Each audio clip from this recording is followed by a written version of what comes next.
الله سبحانه وتعالی د اذان او د اقامت ترمنځ چې کوم وخت دی په دغه وخت کې الله دعا نه رد کوي، خامخا قبلوي. ډېر مشکلات زما ستا په ژوند کې شته که نشته؟ ډېرې پریشانو سره ما ته مخ، ډېر غمونه زما ستا مخې ته دي او زما ستا کورونو کې دي.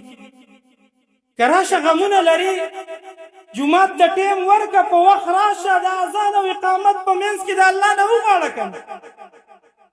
نبی صلی الله علیه وسلم فرمایي الله دعا نه رد کوي په دغه وخت. نو که د جومات د دې ادب خیال دې ساته چې په وخت راتلې، نو د دعا موقع به درته میلاوي.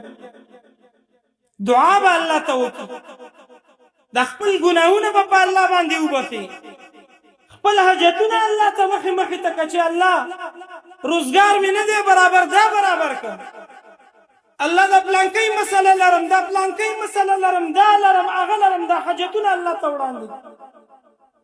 نبی صلی الله علیه وسلم فرمایي په دغه وخت کې الله دعا نه رد کوي. څه معنی؟ خامخا قبلوي.